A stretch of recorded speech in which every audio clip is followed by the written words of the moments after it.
This is So In Flow, a podcast to help you activate the power of creative flow in every part of your life, business, and of course, creative process.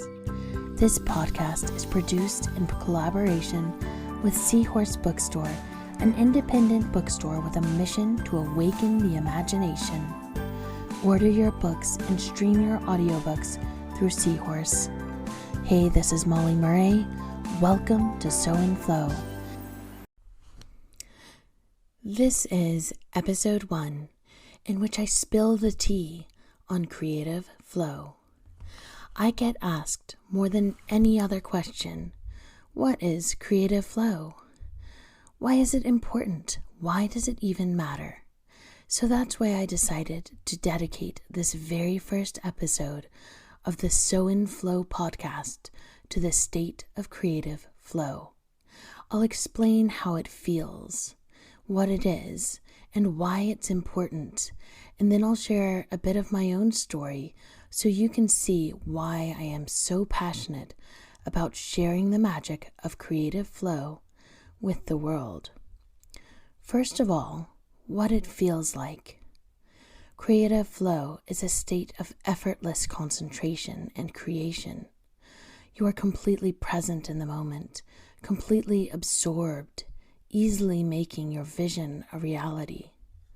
If you run, you know how it feels to be in the zone, to forget everything around you, to feel your endorphins carrying you, your body moving effortlessly. It's ecstasy. If you do yoga or dancing, you already know when you're in flow. It's that place when you already know the steps and your body naturally does them without having to think it through. Your mind is not an awkward middleman. If you meditate, you know that state when you reach a place of being with yourself. You forget about your mind. The world falls away. You are completely absorbed in the moment. If you have a thing you do or you're really good at, you probably know flow. You know that effortless state of bliss where you can forget your mind and be absorbed in the present and pure creation. When you know your subject and your skill so well that it isn't second nature, it's nature, that's when you're in flow. And it's utter and complete bliss. It's when we produce our best, most inspired work. It feels so good. It feels better than anything else on earth. Your mind feels almost high because it feels such intense bliss and goodness. You know that you would rather be here in this state of mind than anywhere else on earth. Dr. Mihai Csikszentmihalyi, a psychologist who dedicated his life to the study of flow and happiness, defined flow as an optimal experience during which people typically experience deep enjoyment, creativity, and a total involvement with life. He told John Gearland of Wired magazine that the ego falls away, time flies, every action, movement, and thought follows inevitably from the previous one, like playing jazz. Your whole being is involved, and you're using your skills to the utmost. End of quote. That's flow. You know it when you're in it, and very likely you'll always remember that experience. So that is what creative flow feels like. But it's what is actually happening during the process of creative flow that makes it so very special. Creative flow is a fully embodied experience, and this is why we can create when we are in this state, and it feels like pure magic. What I mean by fully embodied is that when you are in creative flow, your 4 bodies are fully aligned and fully present, fully embodied. We all have 4 bodies or 4 selves. There's the first self, our physical, tangible body, skin and cells and organs and everything else that goes along with this physical experience on earth. The second self is our energetic body. This is the electromagnetic field created by our hearts. According to the HeartMath Institute director Roland McCready, the heart, like the brain, generates a powerful electromagnetic field. The electrical field, as measured in the electrocardiogram, ECG, is about 60 times greater in amplitude than the brain waves recorded in an electroencephalogram, an EEG. End of quote. This is the energy field created by our emotions, the electromagnetic field that is also known as an aura, and it extends 3 or more feet beyond the physical self. The third body is our conscious self, the prefrontal cortex, our rational thoughts. The fourth self is the subconscious mind. The subconscious mind is the part of the brain that is not currently in focal awareness, and it is responsible for 95% of our reality. Sigmund Freud used the term subconscious in 1893 to describe associations and impulses that are not accessible to consciousness. Edwin Locke and Amy Kristof wrote in The Psychology of Action, linking cognition and motivation to behavior, that by the subconscious we refer to that part of consciousness which is not at any given moment in a focal awareness. At any given moment, very little, at most only about 7 disconnected objects, can be held in conscious focal awareness. Everything else, all of one's prior knowledge and experiences, resides in the subconscious. End of quote. The subconscious mind is like a gigantic memory bank. It holds all of the thoughts, feelings, experiences, words, memories that we've ever created or stored. I think of it like Gringotts Bank in Harry Potter. There are layers and layers, depths and depths, vaults within vaults. To complete that metaphor, hypnotherapy and RTT are like taking a roller coaster ride down the trail with a goblin to the exact vault you need to retrieve exactly what you need. The state of creative flow allows us to be present and aligned in all 4 of these different bodies at once: physical, energetic, conscious, and subconscious.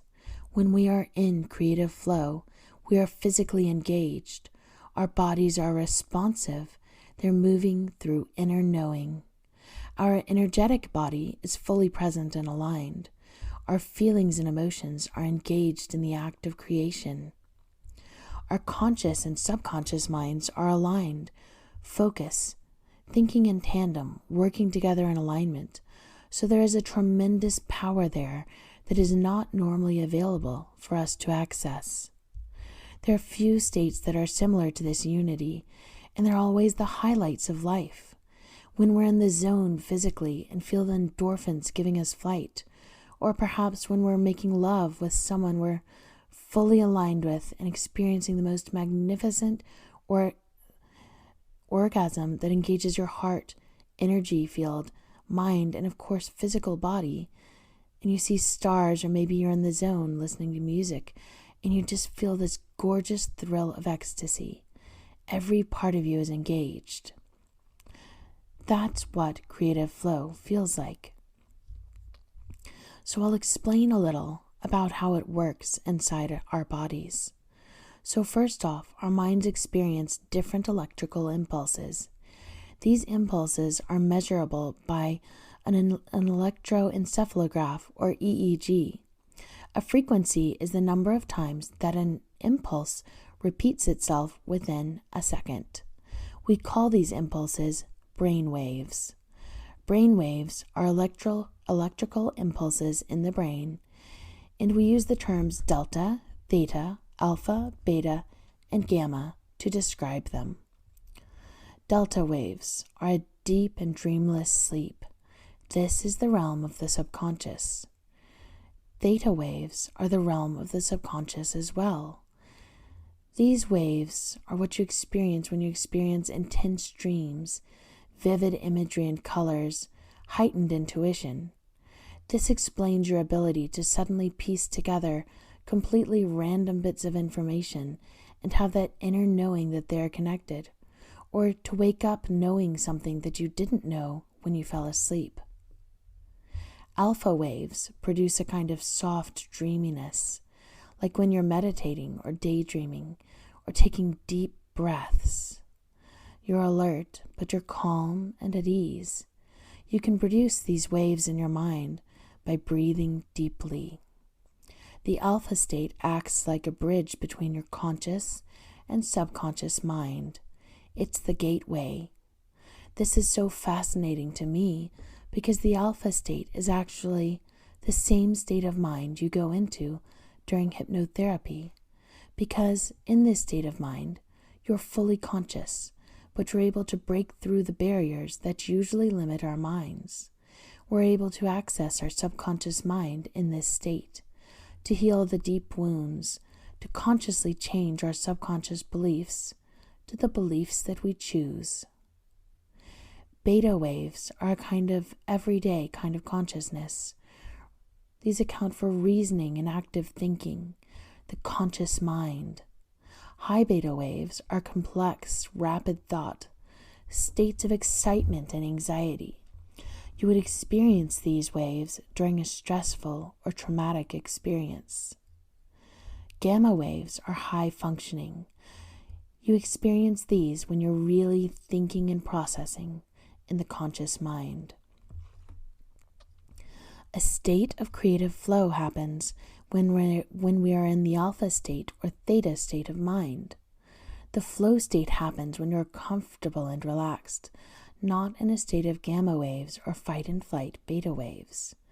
When you're in alpha or theta, a flood of lovely hormones are released. Dopamine, endorphins, serotonin. The prefrontal cortex relaxes.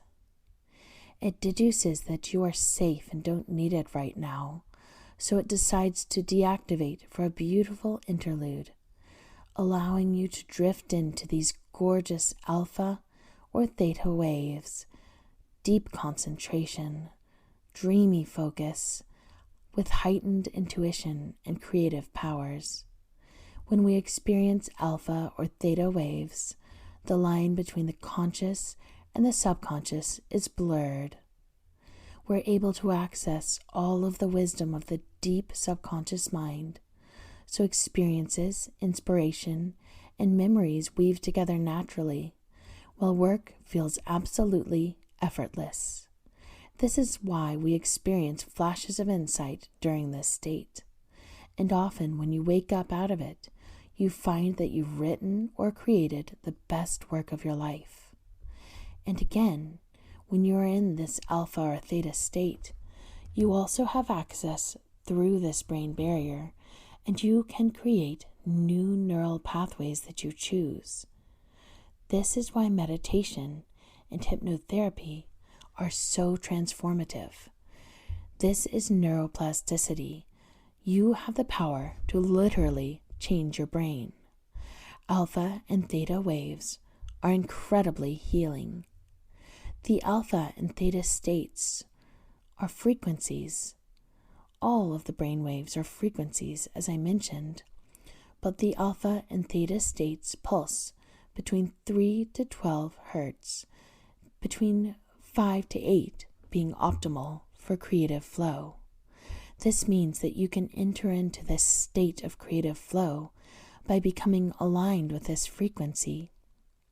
When we're in this state, we're not paying attention to the things that might normally hold us back in the physical realm. We have no limits, no barriers. When we are in the frequency of creative flow, our physical bodies are aligned with our minds. In the alpha state, our minds are relaxed, moving slowly, and our bodies move by muscle memory. This is why we often experience creative insight while doing something monotonous through that muscle memory, like taking a shower or washing dishes, walking, or taking a relaxed drive in the country. It's in this frequency of flow, our minds are aligned with our hearts, thoughts aligned with emotion, So when we're in this frequency of flow, we feel an enormous amount of power that we're not usually tapping into. The electromagnetic fields of our minds and our hearts and our physical selves all working together, limitless. So that is what actually happens when we're in this state of creative flow. And now I'll share why this is important. The flow state is important because it changes everything, absolutely everything. The flow state is how we are able to have power over ourselves, which is the only true power. Because this ability to experience flow is what allows us to create the visions on our heart in the first place, no matter what is going on around us in the world. And this power feels divine. It's how we change the world. In creative flow, we hold power over the moment, power over ourselves. Creative flow is an act of the highest power, your own self-power, because when you can create, no matter what is going on around you, you are taking back your power over your attention, your focus, your surroundings, your environment. And when we are able to create, no matter what is going on around us, that is when we create impact and change the world in wonderful ways. If you are able to enter this state of flow, you will create impact. We feel oppressive systems now, and many people think it's going to get worse, or that it isn't possible to change them. In my point of view, this is a lack of imagination, a lack of creativity. I don't think that we're going to tear oppressive systems down and leave a bunch of rubble like I used to. I think that a number of extremely creative people will create amazing, unique ways of being and living in the world, and they're going to create new systems, new ways of doing things that are kinder to humans. And eventually, the old oppressive systems will just fizzle out because everyone sees that they just don't work for humankind. It's going to look similar to the invention of the toilet or the light bulb or the cell phone. They were all just good ideas. There was not a revolution where people stood up and threw down the chamber pots and the lanterns and the house phones and the old ways of being. They just slowly disappeared because someone found a new way of being and doing in the world. And these inventions gave people freedom in new ways, from the tyranny of a landline or a dark and scary outhouse, or a lantern that might burn down the house. People are creating incredible new ways of living and being all the time. And when creative people are empowered to actualize themselves and to live fully and to create the visions on their hearts, the sky is not even a limit. So this is the answer to the threat of AI, the threat of social media addiction, and honestly, in my view, it's the answer to every world problem. There are so many correlations between trauma, emotional abuse, and creativity that many creative people tend to feel disempowered and not to see a way forward. And because of ancient stereotypes that are negative to artists, creativity is not a quality that is prized in leadership very often. But when creative people are empowered to step up to leadership and create new ways of being, the world is going to change in such beautiful and incredible ways. And I know that if creative people lead the way, the world is going to become much kinder to humans. We are literally going to create a new world, invention by invention, art by art, story by story, innovation by innovation, program by program. John Newbigin from the British Council said that where oil was the primary fuel of the 20th century economy, creativity is the primary fuel of the 21st century. End of quote. So all of this is why I am so incredibly excited about the explosion of independent businesses and entrepreneurialism. Because when I see an entrepreneur, I see a creative person who decided to live a creative life, to make their own choices, and to choose a life that is probably not what society expected. I see someone who has a deep belief that what they are creating is important and will change the world, and someone who is stepping up into creative leadership. When you are able to access flow and create the visions on your heart, you hold this power to change the world no matter what else is going on around you. And that is vital. Creativity changes the world, and creativity also changes you. We would not be alive as a race of human beings were it not for our ability to create and recreate in the most basic sense. Create food, create shelter, create warmth, recreate as a race, and this is true personally, individually as well. If we want to be resilient and survive through trauma, we have to hold this trust and ability to recreate our lives, to recreate ourselves. We have to explore creative methods to recreate our lives. And we want to fully actualize ourselves and our abilities. We have to be able to release the beta and gamma waves that dominate the everyday experience of life and surrender to the experience of the flow state. This is why creativity is my passion. It's not a side interest. It's not a quirky aspect of a personality. Creativity is vital to our survival, both individually and as a race. As I mentioned, there are so many oppressive systems in the world, from prejudice in the legal system and employment strategies of capitalism to outrightly oppressive regimes, and so many people are struggling to survive. If we care about justice, if we care about well-being, we have to care about creativity. And if we want to do well in the world, if we want to create impact, we have to care about creativity. We have to depend on our creativity if we want to create new systems, new ways of being in this world that don't take advantage of the vulnerable. Our ability to enter creative flow and create independently of the circumstances around us determines our success and our ability to create impact. This is why creativity is important. This is why creative flow matters. And now I'm going to share why it matters so very much to me. It's because I would not be here without it in any sense. When I was 15 years old, I received a severe traumatic brain injury. I was riding on a pontoon boat with my family at the Gates in the Mountains in Montana, a really beautiful historic point. A speedboat driver didn't look before he turned, and he ran smack into the side of our boat, flew into the air, and fell on my head. I went into a coma. I was airlifted by helicopter to a hospital and spent 2 weeks hovering between life and death. The specialists tried some procedures that were very experimental at the time.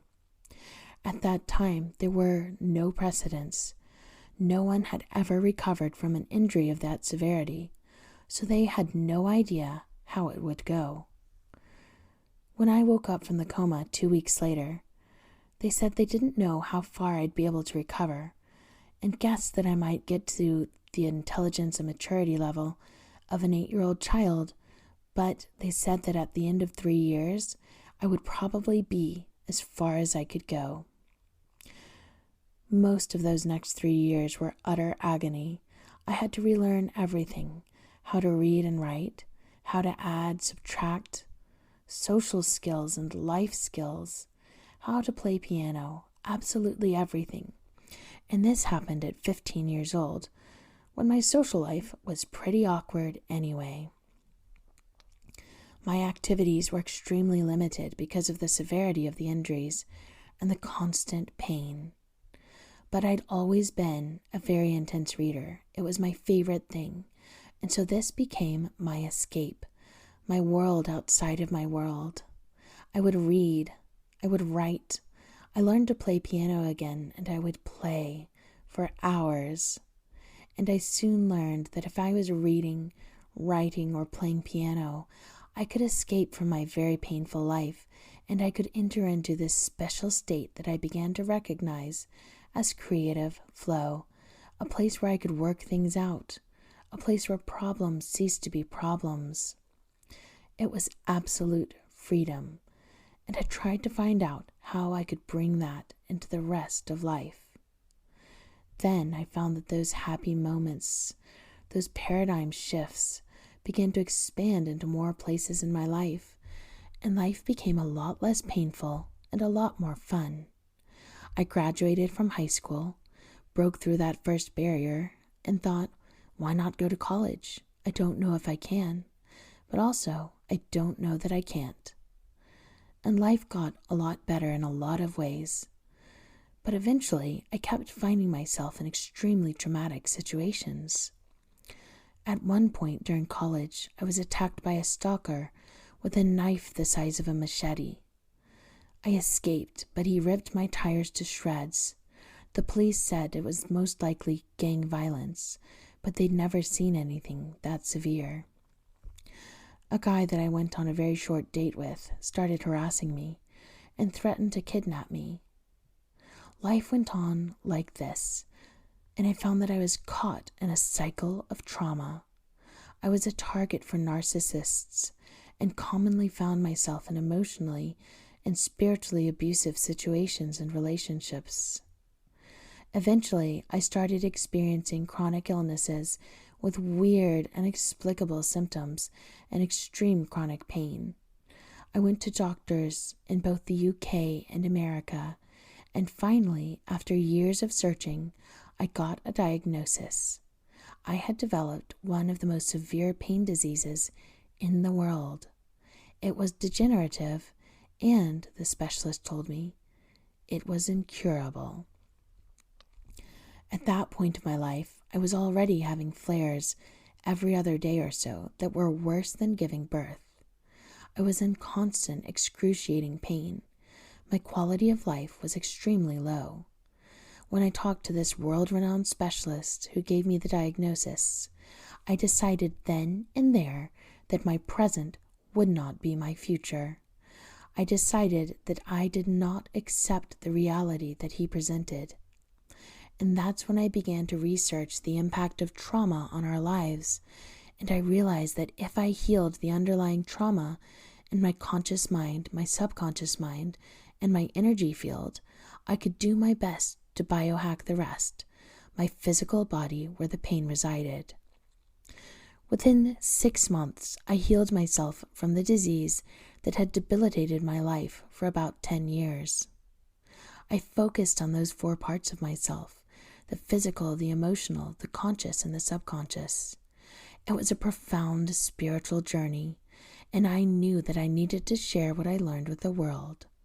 I became a transformation coach, certified as a rapid transformational therapy practitioner and a hypnotherapist, and a certified quantum energy healer. And of course, I worked with creative people, my people. It was when I studied these fields and began to work with clients that I came full circle. I finally understood what creative flow had done for my own life. Creative flow will literally save your life, just like it did mine. Number 1, creative flow helped me recover in a mental sense. Because I entered that flow state, I was able to bypass that brain barrier, access the power of neuroplasticity, and heal my mind. Number 2, because I focused on creative flow, that flow amplified and expanded in my life. I didn't know anything about the law of attraction at the time, but this makes perfect sense to me now. Number 3, creative flow saved me because the experience of this bliss gave me hope to keep living through such a painful and agonizing time. When I experienced creative flow during recovery from the severe TBI in high school, I knew that this was my lifeline. I knew for a fact that I was hanging on by a thread. I fantasized about suicide all the time, except when I was in this state of creative flow. And it was this state of creative flow that I looked forward to again and again to bring me through the hard parts, until I thought, what if I bring this flow into every part of my life? When I read Dr. Mihai Csikszentmihalyi, his story deeply resonated. Dr. Mihai Csikszentmihalyi was a Hungarian psychologist who dedicated his life to the study of creative flow. He wrote the book Flow, The Psychology of Happiness, and he did a TED Talk on flow, The Secret to Happiness, in 2004. He shares this story. When he was only 8 years old, living in war-torn Italy, there was a bombing in his village. He was out in the streets playing, and because he was caught up in his game, in creative flow, he did not run inside in time when the sirens began to ring. He got to the bomb shelter too late, and he was told there was no room. He was locked outside. This story hits home for me. My son just turned 8. Can you imagine a little boy so caught up in his play that he doesn't come in time? But instead of the consequences being that maybe he's a little late for dinner, but he's safe at home or safe at the park, there were bombs falling around him, and he was locked out of the bomb shelter, told there was no room. So he ran into a nearby butcher's shop, and while he was hiding in there, he saw the butcher and his assistant strung up by Nazis on meat hooks with the meat. Truly horrific. After that experience, he had a hard time finding joy in play again. He couldn't find that special sweet spot in the zone. He couldn't find his way back to flow until he went to a camp when he was an early teen and found that when he hiked, he could lose himself in bliss again for a short while. As he grew older, he was fascinated by the fact that some people lived as though they were still in prison camps, even after they'd been freed, and some people were able to move on and live their best lives even after living through these horrific experiences. He saw that what made the difference was this ability to enter into the flow state, this beautiful state of mind where you are able to experience bliss and happiness no matter what else is going on. Eventually, when he was on holiday and very bored, he went to a free talk given by Carl Jung on the psychology of UFO sightings. It was this talk that sparked his interest in psychology, so he moved to America, got a degree in psychology, and dedicated his life to researching the flow state. Because once you see the miracle of creative flow, you can't turn away. Creative flow is a state in which you can literally create magic, and this is why it matters, because creative flow saves lives, and creative flow saves the world. When you create the vision on your heart, you self-actualize, you fulfill your potential, and you change the world in a beautiful and unique way that only you can. This is my why. This is why I am so passionate about creative flow. Creative people are my people. When creative people create the visions on their hearts, they change the world in wonderful ways, and the world is a better place. That's the world I want to live in. I'm here to help creative people bring their visions to reality and to thrive in every way. So I'd love to give you an invitation to work with me to create the magic of flow in your life. If you would love a subconscious transformation meditation to help you focus and become immersed in creative flow, no matter what else is going on in your life, then hop on my website, sowandflowwithmollymurray.com, and download 15 minutes to focus and flow for free. If you are a conscious creative who would love community and accountability, I'd love to invite you to join the Luminaries Creative Collective, a creative community where you can take part in lush, inspiring creative gatherings. If you are a conscious creative and would love to becoming an intentional and thriving creative leader, I invite you to apply to become a luminary through the Luminaries Creative Collective course for thriving creatives. This 6-module course uses my exclusive Muse method to guide you to heal the wounds and shift the patterns to go from creative dabbler to creative powerhouse, from creative rebel to creative trailblazer, and from striving creative to thriving creative. Experience the magic of flow in every part of your life. If you are a conscious creative who would love to experience support along your creative journey and to experience the power of flow in every area of your life and work, then reach out to me about my lush one-on-one creative mentorship packages. Let's bring your vision to reality together. This podcast is produced in collaboration with Seahorse Bookstore, the independent bookstore I own with my husband and son in North Ayrshire, Scotland. Order your books and stream your audiobooks through Seahorse. Support our beautiful community. Thank you so much for listening. Thank you for your time and your energy. And thank you for being a part of the Sew and Flow podcast community. I am so excited for you to create the visions on your heart. I'm so excited for you to create the impact you deserve. And I'm so excited for you to truly thrive as a creative. Together, we are changing the world in wonderful ways. And if this discussion piqued your interest, I hope you stay in tune for the next episode.